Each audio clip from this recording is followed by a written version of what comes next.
All right, welcome everyone. We're Semblance of Sanity. I'm Caleb. I'm Jacob. And we're here for JoJo's Bizarre Adventure, Part 4, Episode 7. All right, Tamami has been defeated. Soundly. Yes.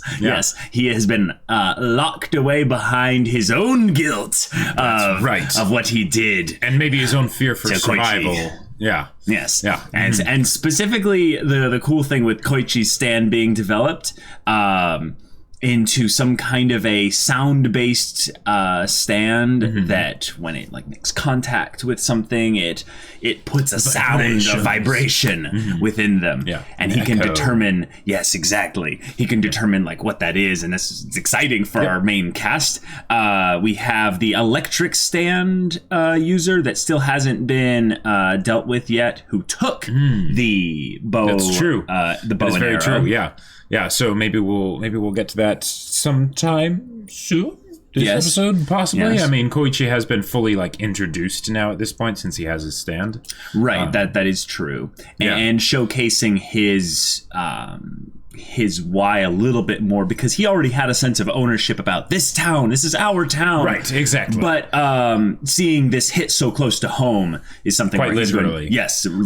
Is something where he's going to be a little bit more actively involved. And I love the idea that he was the only person that was in the conflict with this stand user, and yet both of their stands were so weak that it was an actual challenge for both of them. Yeah.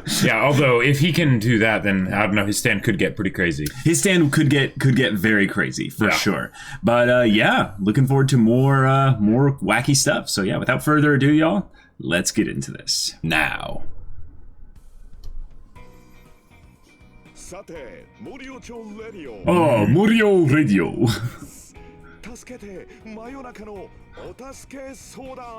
Oh. Does he have some sort of writing stand? Oh!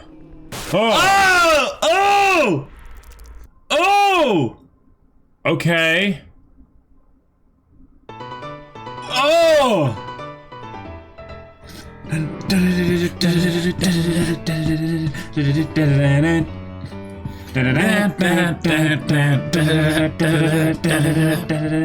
This has quickly become one of my favorite JoJo's openings.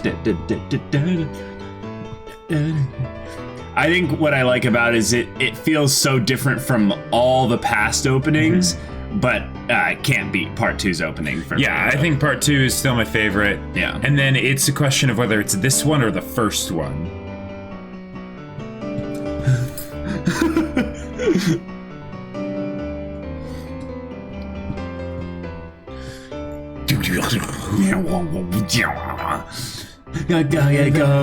JoJo ni nanka iyatte Kujijo wo odoru crazy noisy bizarre town.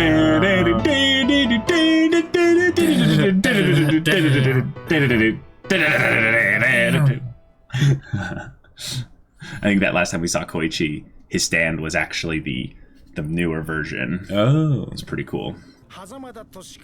Oh. Okay, sweet. School antics.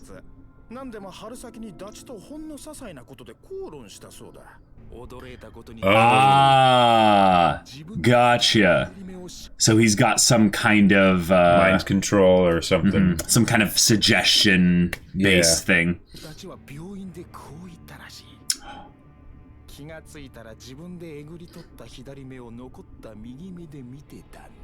So during the event, he lost all memory of what he was doing. Tamami,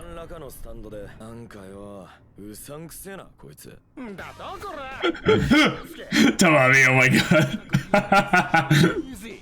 I'm totally trustworthy.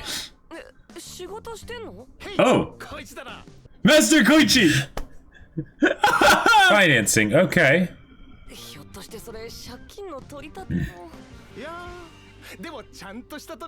What place? Okay, alright. We can't just stand here.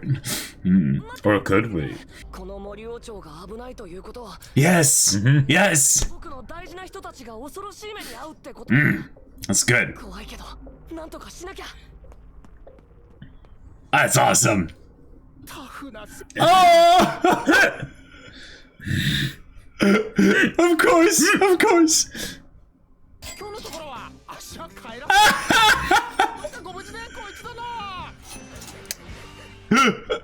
Of course. Oh man.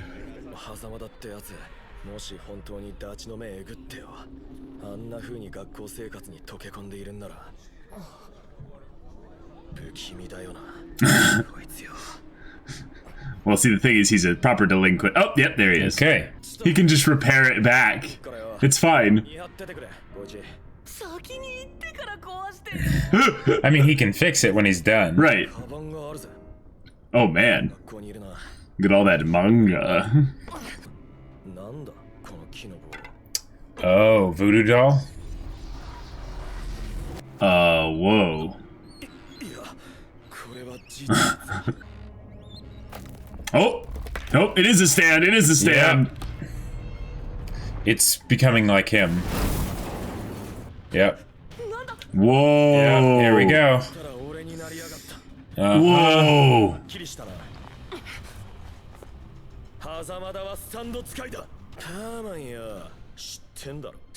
Okay. Wow.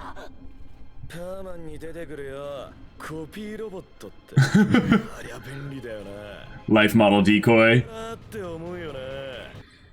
But how would that make him able to make the guy stab his own eye? Okay, here we go. Dang.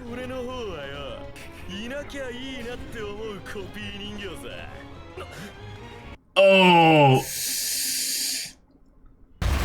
Jeez. Oh.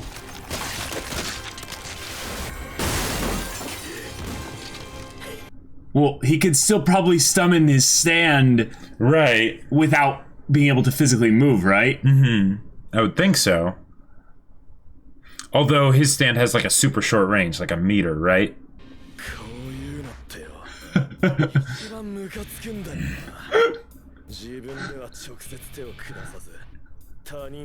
Please heal Koichi, please, because... Well, he's okay. Are you sure?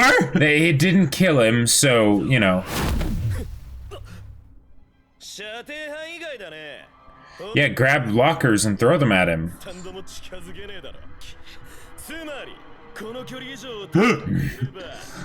Oh yes, clearly. No way whatsoever. You can't throw things after all. Oh.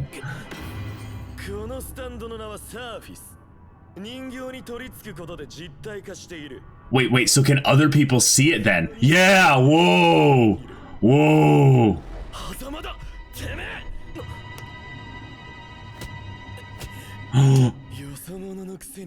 Yeah, that's an issue. Although he could have his stand, like, take the pen from him or something, but yeah.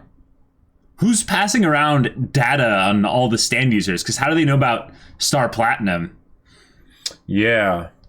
So there's like a network of other stand users out there.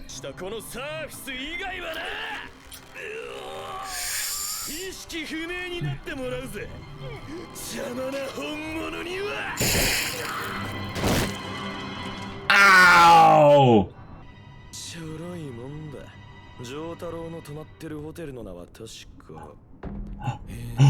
Nice. What? Nice. That is awesome. Go, Koichi.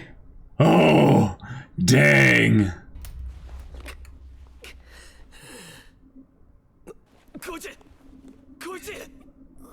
Okay, so they gained some information.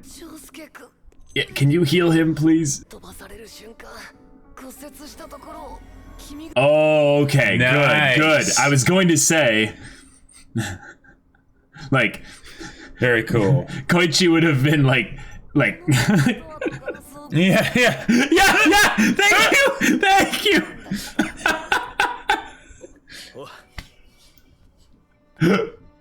Oh, this is the silhouette girl from the opening, I think. Yeah. Okay, cool. I like how we're expanding the character list without necessarily giving them all focus immediately. Yep.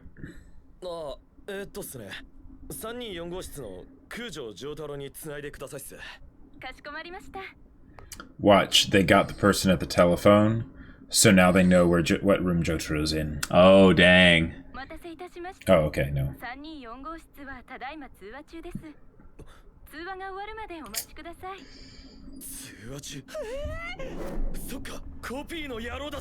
Oh. Right. Oh. Crap. 詳しいことは森尾駅で話しますから。駅前広場に来てくださいよ。15分もありゃ行けますから。His voice sounds so like it's like it's such a different like type of like attitude.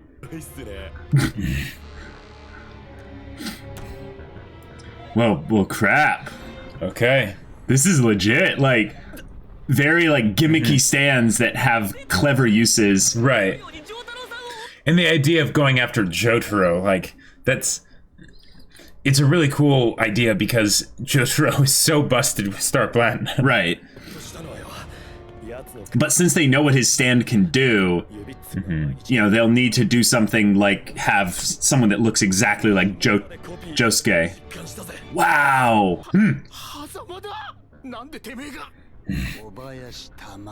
Oh, dang. なんで一緒にいんのかよ。わかんねえのかい。わかんねえよ。Oh! Holy crap! He could just be dead. Like, they introduced in the previous episode, they make you think that it's gonna be like this regular character, and then nope, he's dead. Oh, this is cool, this is cool. So it's the meeting's gonna start about when the episode ends? Yeah, basically. They hide him in the, yeah. Wow. Holy crap. Oh, that's gotta piss off Hamazada. Or Hazamada.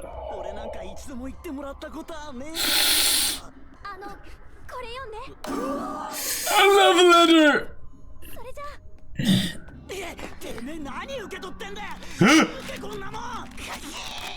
I love how the stand is also like has personality. Right. Yeah. おめえちんたらやってる場合じゃないっしょ。なんだその口の利き方。あいつ。バカっすね。これ金なんすよ。Yeah.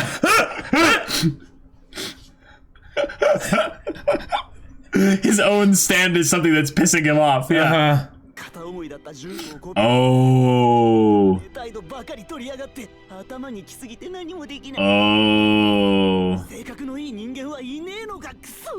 Dang. You know what's hilarious is that he ripped up the love letter, but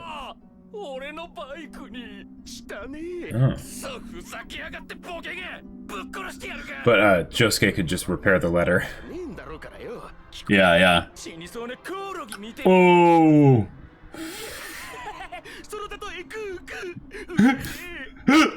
Great metaphor.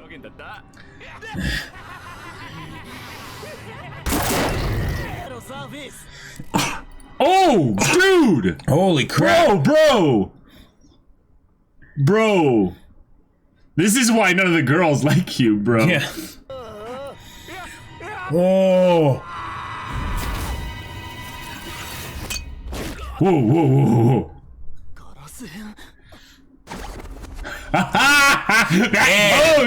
That pose! But Josuke should still not be able to do anything to it, like... Oh, so what's the range of surface? See, exactly. Right, exactly. That makes it effectively control him. Oh, it's reforming!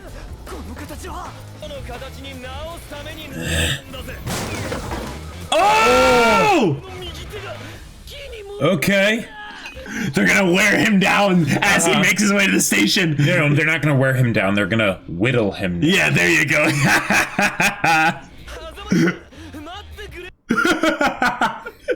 The stand being like, hey man, don't leave me alone here. I love though that even though the stand got its hand cut off, the guy was totally fine.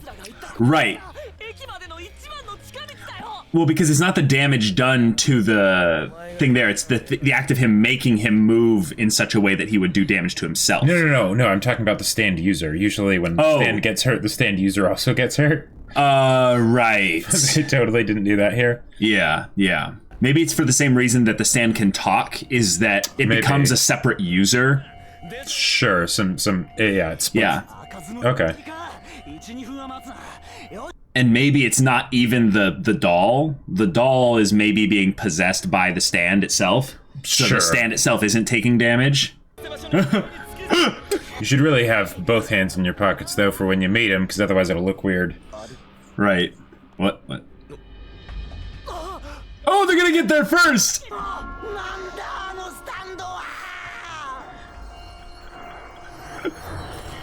Yeah! It made it sound like the train was crossing! That's amazing! Wow. That's amazing. That's... Okay. Oh, that's so good! That's wonderful. Nicely done! Yo. コピー野郎は右手がないから簡単っすよ。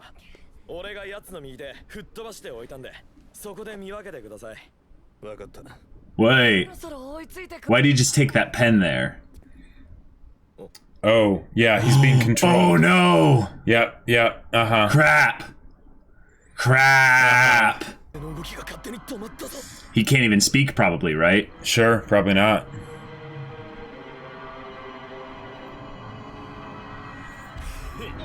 Oh, dang. That's cool. Yep. He was about to speak. 今てめえが持ってるペンをジョータロウのノーズに突き刺して即死させることにしたぜ。半殺しじゃおめえのクレイジーダイヤモンドが傷を治しちまうからな。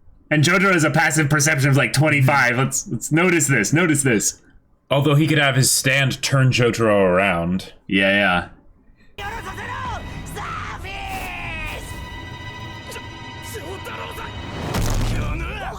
Oh! Yes! おいよ。どうやらあいつら。ジョースケとかいうやつが教えてくれた通り。Nice! Wow. いいやつだぜ。あいつはよ。傷を。Oh! なんだか知らねえ。 Okay. Well done, Josuke! All too easy. Yep. ハマっちまうと結構恐ろしいスタンドだったぜ。どれ、とりあえず人形をぶっ壊しておくか。気分もすっきりするしよ。ところで玉美は。Oh, okay, good. Oh, okay, the electric user. Oh boy. 間抜けな野郎だ。ご愁傷さま。 Gotcha. Nice. Cool. All right. That was some very clever stand usage all throughout. Like, yes. Very, very fun, very cool. Yeah. But yeah, you were right. The fact that the stand Hazamada was wasn't not hurt by his own stand's And, damage. but I like the fact that they brought up the idea of there being range, because otherwise Josuke shouldn't have been able to hunt it down, you know? And that it has to be like a conscious control, you know? And stick up shelter in the base of my spine and drink a cherry cola. Try to explain Wait a minute. it's told Who are these? Again, I might move so silently. It's in face of the human cannonball. And if I need to, I want to. You know, a it's- little bit closer. You know what's funny, Jacob? And get a bit higher. What? Jacob, the people that they showed as they moved towards Josuke were stand users that they had encountered and defeated already. Oh. And they were in order from most recent back towards the beginning of the show. Gotcha. And they're new. So what they're going to do is they're going to slowly add new stand use. Oh, that's Gotcha. cool. Nice. That's cool. All right. Okay. Okay. Well, this was fun. Yeah, there was a lot of clever stand usage in this episode on both sides. On both sides, yes, definitely. Yeah, and I really liked the fact that Jotaro was basically like the, okay, maybe now Jotaro can be killed, so we're going to try and do that. But Jotaro didn't like have a part to play in the episode. No. You know, like he was very much like a bystander, because otherwise, you know, a bystander. Yeah, exactly. Yep. The puns were real this episode. Like right. You can't just stand around. Yeah. Yep. Yeah. So we have this new character, Hazamada, Hazamada, and he's got a stand that breaks a lot of the original preconceived rules of a stand user, according to our perceptions of what it was like. It's a stand that we never technically, it seems like, saw. Right. Because there was the doll, and then the doll became animated and reformed itself. Yeah. And I think what it is that the stand is something that occupies the surface area of a specific thing. Sure. And changes its form to be whatever it needs to be. And it becomes a true perfect copy of that thing there, so it gains the attributes on a physical sense of that thing. So it couldn't copy, Crazy Diamond, for instance. Oh, like it didn't gain the stand of Josuke. Right. It's but not, that would have been terrifying if they ended the episode with the pieces like reforming or something and it turns into Crazy Diamond. But no. Because the stands don't have a physical touching thing there. So that. There's that. Yeah. But also, when it took damage, when they reformed the glass bottle to cut off the hand of the stand itself, it broke. But it didn't damage. Yeah. Hazamada. And we've seen stands like that before that don't play by the rules, kind of. Because I get the feeling, with the amount of work that Araki does, forgetting rules, like forgetting the fact that Dio can shoot lasers out of his eyes and stuff, that goes with the territory. Yeah, for sure. Because that would be kind of weird if like, say, with Bad Company, not to bring up Bad Company again, but if like every time one of them was squashed, then... how would you translate that damage from Bad Company back to Keicho? Right. I think that those stands, the summons stands, where there's basically like something that's out there that there's a lot of, or something that's not easily translatable as to the damage being localized, say, in a specific area of it. How does that damage go back? Exactly. Like remember the gorilla or the ape or whatever that had the ship as its stand. Right, exactly. When the ship was damaged, where does that damage go back to the ape? It's like it's not easily translatable. So for those stands, maybe they have that advantage. The idea I came up with was that the stand was never truly shown. The stand itself mimicked the surface of the doll to specifically display Josuke, but the stand was not the doll. The doll was just the thing that made it easier to manipulate human beings. Sure, like maybe Hazamada needed to create that wooden doll or buy one specifically for that, because it was too difficult for the stand to mimic the movements of a human being. Or maybe when his stand awakened, he already had that, and he was trying to set up a doll replica of his favorite idol or something, or like his crush. Right, exactly. So that way, when he ended up getting a stand, it made sense that was the thing that, it turned into. That makes sense, because that was his obsession, his evil, if you will, his will, his desire, all those things that would make him, I would say, not passionate, but have I would say just a strong will, desire of some kind. And his was slanted in a specific kind of darker side of things, with him trying to do creepy things to a doll in the form of another real person. That's a little... No wonder the girls don't like you. They can smell that bad energy on you. Well, also it's wood, so that, like... I mean, chafing and all sorts of badness there. So, that bro. I don't know what you were expecting. But it's not going to. Yeah. One of the things that I did really like with this episode, though, is that even though Josuke's stand is kind of busted and can make it feel like there's never any consequences because it can heal anything unless it's Josuke getting hurt or someone dying. Well, Josuke getting hurt, there's only so far you can take that, which they showed this episode. Yeah. You know, without like the consequences being too severe, or 2, killing characters because, you know, you can't kill people all the time. So instead having things happen like Hazamada like getting beaten up but then like moved into the grass and they didn't see him, so you know Josuke didn't heal him, or the love letter being torn up, and because Josuke never knew that the love letter was like happened and was delivered, he wouldn't be like, oh yeah, this pile of pieces of paper, you know, let's heal it up.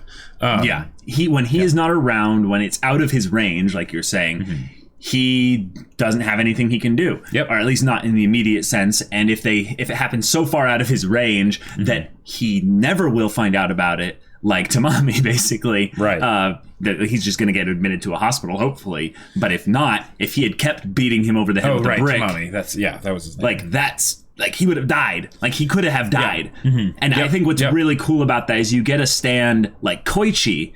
And what seems to be really cool about his stand is that the range has so far the range limit hasn't been reached yet. Like, so far, he was able to make it sound like a train was arriving. Here's really far away. From really far away. But here's the thing that I'm curious about. Did he send the sound onto Hazamada from when he got him back into school? Did he change what type of sound he was hearing, or did he put the sound on an item, like on an item in the environment? Hold on. Okay. You're gonna tell me where we saw it? Yeah. We saw his stand over making the noise. Yes. But my thing is that does the stand have to send out the sound file, if you will, onto an object before it can generate the sound, or can the stand itself generate the sound just from its own physical location? Sure. I don't know. Because if it can generate the sound just anywhere it is, and it can also throw the sound out to a localized specific area, you could have it throw out and like set up and Batman an environment. You could have it set up a sound over there, over there. And maybe that's its limit, is that it can only send out one sound at a time, like with its little range throw thing. Although, because that's what it did when Josuke was gonna poke his eye out. Is I think what they did was he threw a sound from on top of the locker onto Hazamada, so we heard a thing of him piercing his eye, and right as he did that, Josuke then fell over, pretending that he had stabbed out his eye. So the guy was like, good, I did what I needed to do. I'll leave now since we got him.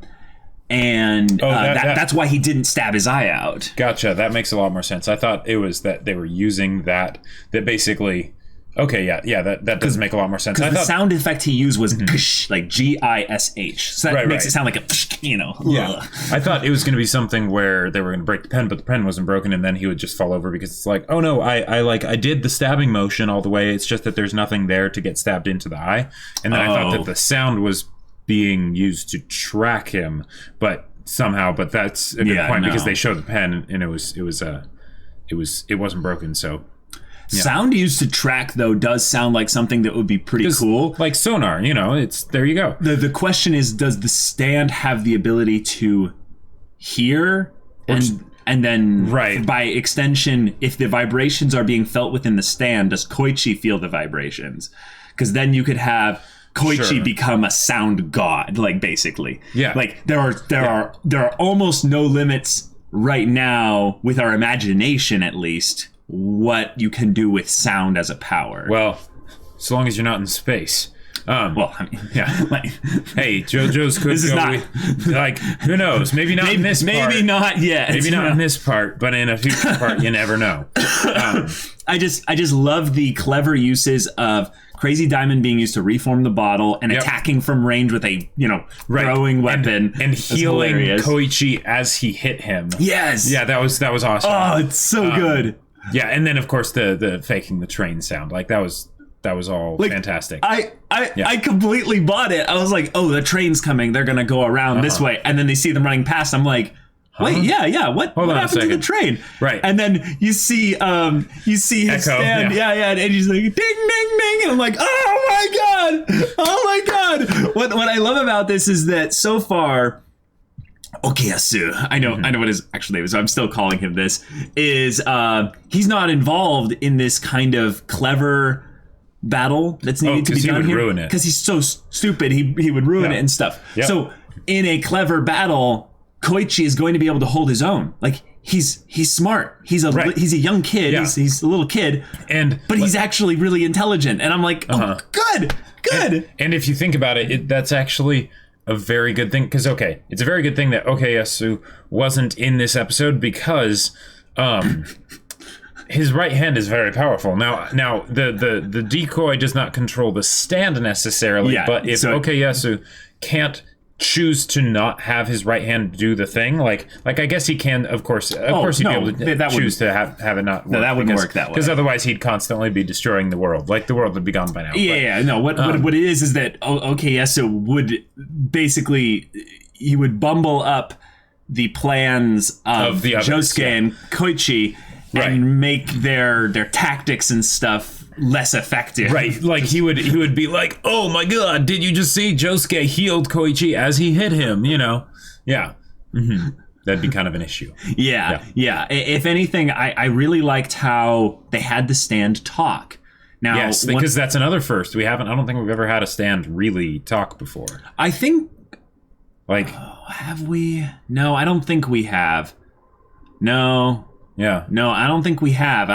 There were so many stands in part 3. It's hard to remember all of them. But the main thing I think that's cool to bring up here is that they become a perfect copy. Now, here's the thing. They're under the control of Hazamada. Mm-hmm. Like Hazamada, any of these copies that his stand makes, they're all under his control. Right. But he chooses to talk to them, I think, in a really sad way because he's all alone. Mm-hmm. He has nobody. Yep. So his stand kind of is a stand-in for any people that he just wants to have in his life. And now you have the popular kid Josuke walking with him, and Tamami is like, oh my God, why is Josuke with you?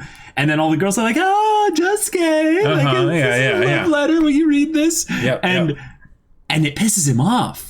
And the stand's like, hey, what's the deal? But the thing is, the stand isn't getting upset. No, it's like, hey, come on, man. I think you're gonna hurt yourself. Hitting me. I'm still wood. Yes.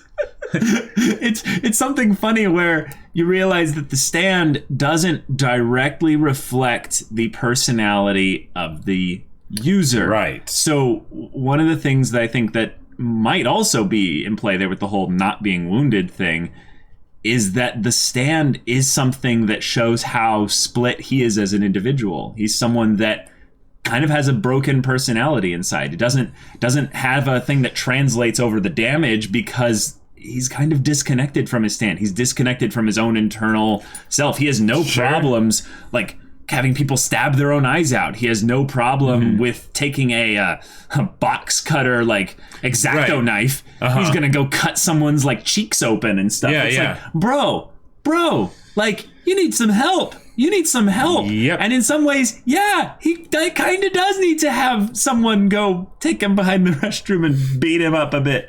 Like I don't wish anything like really horrible to him, but like there's some natural consequences that I like. That because he had a stand all this time, he wasn't having to deal with those things. Right.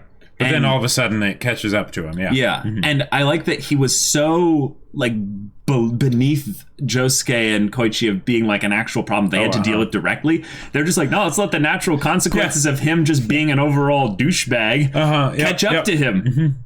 I love that. That's brilliant. Poetic justice. And it also is really funny is how cocky and stupid he was to not take a taxi or something to the train station. So Josuke and Koichi had enough time to go and like heal them and then them, make them do all these things, beat them. Well, that was the other thing. I love that he was his own undoing. He was, yeah. Like, because it wasn't just the fact that he beat up the guys and then they ended up taking him out, right? Mm-hmm. But it was the idea also that he's pressed for time. Right. And he's making all these pit stops because he's just randomly upset. And the other thing was putting his hand on the motorcycle.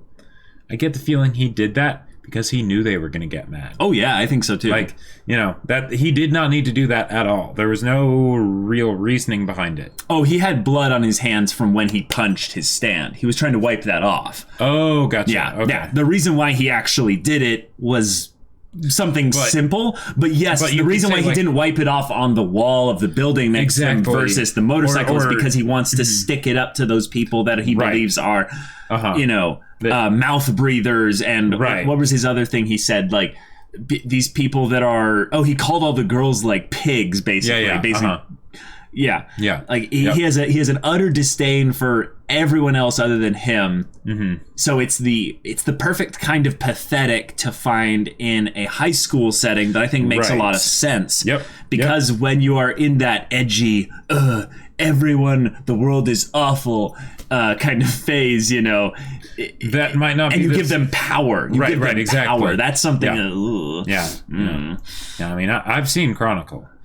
So. Well, Chronicle, I empathize a lot more with the main character. Oh, yeah. The main antagonist in Chronicle than this guy. Well, maybe they would have done something like that if they had more time, rather than it just being one episode. And the fact that it's JoJo's. So, they make the antagonists very one note, usually, if they're not going to become like best friends with the main character afterwards.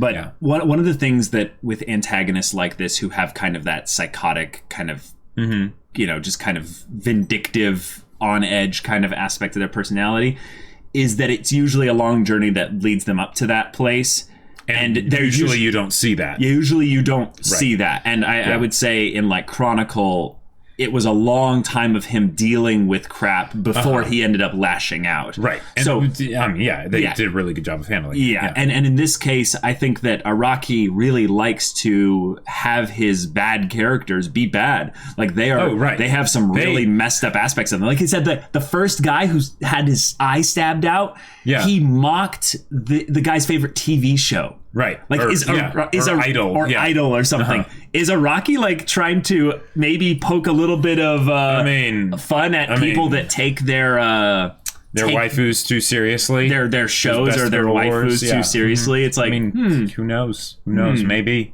I mean, none of us thankfully are hopefully none of us are stabbing people's eyes out for this. But he's basically saying like obsession is not a good thing. Passion that's great, but and the idea of how easy it would be to like because we see a character like this and it's like, oh, that's so extreme, that's so like unrealistic and whatever, but the unrealistic part is just that he has the ability to make good on his darker impulses, right?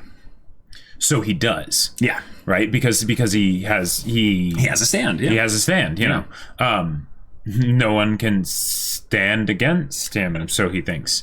And in a lot of cases in the real world, that's the lack of that is probably what keeps those sorts of things from happening. Sure. Just because it's a very good point. People can let it stew in their minds and think about doing it because they know they wouldn't actually do it because they don't have the ability to do it and get away with it, Yeah, on a topic that's something that I think the show has done in a very clever, subtle way, is they're building up, I believe, a network of stand users within this town. Yep, they progressed multiple plot threads without having all of them be the focus. Right, so Hazamada, he had knowledge of Jotaro's Stan's abilities. He had knowledge of Josuke's stand abilities. And he was like freaking out when he saw Koichi's stand as like, what the hell is that thing? Right, Basically, he was under the impression that he had all the information he needed on how to handle them. Now, why would he think that unless someone said to him, here is all the info on the Joe Bros. Right. You can deal with them there, which means it's not Keicho, because Keicho at the very least saw the egg, you know. Right. You know, it's not Tamami, you know, or what is this other Kobayashi Tamami, yeah. So it's someone out there that is an information gathering stand user that has been spying on them and basically like gathering info like, hey, the Joe Bros are here. More specifically, Jotaro is here and he's recruited Josuke and they're going to become a problem for us. So we're going to send out hits basically. You deal with them. I wouldn't be surprised if the electricity stand was the information one, because the way that they showed it at the end here, and it didn't try to attack or anything. It just and then disappeared. It could very easily be the one that's like keeping tabs on everything. And the fact that this guy went after Jotaro, not Josuke, right? Because he could have, like, they were the only ones that were like found him and all that stuff, and he could have just done it as a self-defense thing. But no, this was an attempted assassination. Yeah, like this is something where someone has a plan, and they're like, and Jotaro, he's a problem because his stand is too busted, right? So let's take him out, you know, and then go from there. Because it would have been in this guy's best interest to, and now he does all sorts of self-destructive things anyways, but it would have been in his best interest to just have Jotaro stab himself in the throat with the pen and be done with it, and then leave. Which he would have needed to do by having his stand touch Jotaro. Or sorry, Josuke. Oh, Josuke. Because there was the point where, you know, when he was about to stab Jotaro, he could have just, you know, been like, okay, well, I'm going to go for the sure thing and just... You know, or right. Josuke's dead. Josuke's dead. And then just run. You know, it's something. He didn't do that. It's something that I really like about this show, where you have stands and stand users that usually will go through this spectrum of two different angles, where you have intelligence versus lack of intelligence, and then you have stand power ability versus lack of stand ability. And a lot of times when the stand's ability goes lower, the cleverness of the user goes up. Sure. And when the stand's ability goes higher, you know, the stand's user's intelligence goes lower. Right. But then they'll basically slowly start to switch things around over the course of the show and make stand users that are, you know, stronger but have actual intelligence. In the same way, in part 3, we were slowly introduced over the course of, I would say, about the halfway point into the second half, to much stronger stand users that were very intelligent, or like stupid level intelligence with very simple stands. Sure. And it was always the intelligence that was scary about the stand users, I would say, more so than the strength of their stands. Because tactics can beat just about anything. Stat difference. Right. Yeah. Right. It was something that made Kakyoin actually a good stand user for the most part, was he never really made huge tactical blunders because his intelligence was so high. Yeah. But yeah. Looking forward to the building up of these other characters. We had the girl in the high school that was, you know, kind of foreshadowed there. And the electricity stand user who's got still the stand, doing whatever he's doing. Right, but the stand right now has the bow and arrow, right, which is terrifying. Like, wait, hold on. This thing is transmitting the bow and arrow as an electrical signal. It grabbed Okeyasu's older brother, so I guess that's a busted stand. Yeah, like who cares where the stand user is? Like, they'll never be able to get the bow and arrow unless they get the stand user. Yeah. Like, so y'all, this is a good JoJo's part. We're getting some good stuff. So if you want to see the next episode's reaction right now, go check out the link in the description below for our Patreon. You can get an early access there. You can watch full-length reactions there, and all this comes with Discord access, so you can chat with us about stories or just hang out in general. Chat about whatever. Yeah. So my sci-fi novel, Battle Lines, is still available for pre-order until the 19th of March. So actually, by the time this goes off to early access, it might be done. But you should get it because it's awesome. It's amazing. Link to the Kickstarter is in a pinned comment down below, so check it out. Yeah, so if any of that interests you, we'll see you there. But until then, we're Semblance of Sanity. I'm Caleb. I'm Jacob. And we'll see you all next time.